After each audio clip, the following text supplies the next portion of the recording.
Thank you for watching this demo on how to migrate to PKS using the CLI, Ansible, and Python.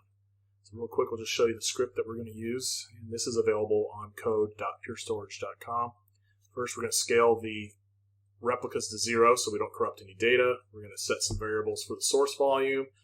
We will then find the vvol name from the PVC.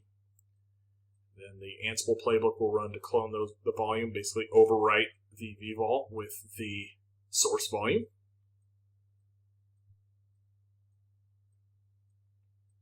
And then we'll scale the deployment back up, and the last line is just to check to see if it started correctly.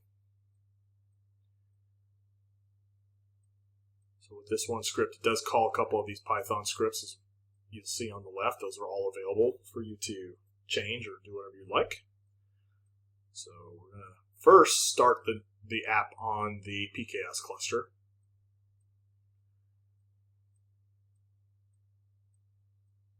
And this is just the same Minio application that allows us to upload some data in a nice web interface.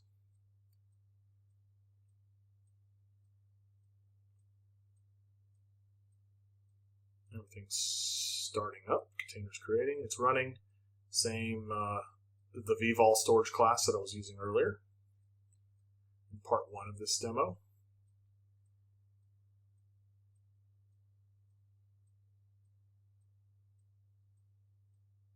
We'll just see, here's my current app with some data in it. You saw that in the browser, and we're going to connect to the PKS version of the app because we've got the port number. You can see that it is empty, no data. So we want to clone all that data over. So we're just going to run this script real quick with the PVC name as an argument. So it's going to use that to find the vvol.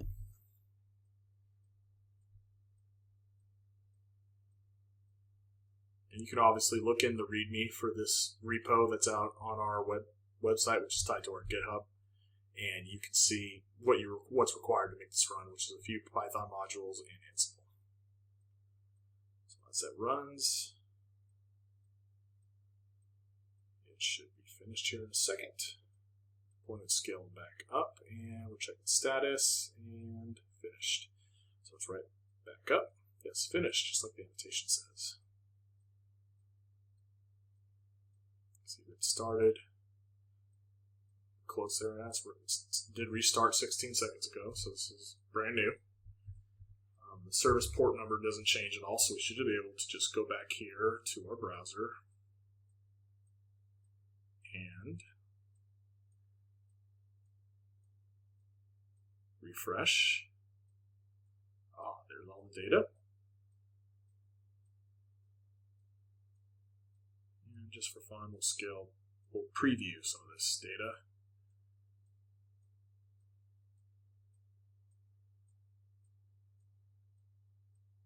Share it, paste the link, and now we can see the wonderful picture that was in the application. So if you have any more questions on how to automate this, obviously we have a good start with the GitHub repository. If you have further questions, find me on the Pure Code Slack or on Twitter at John_2VCPs. Thank you.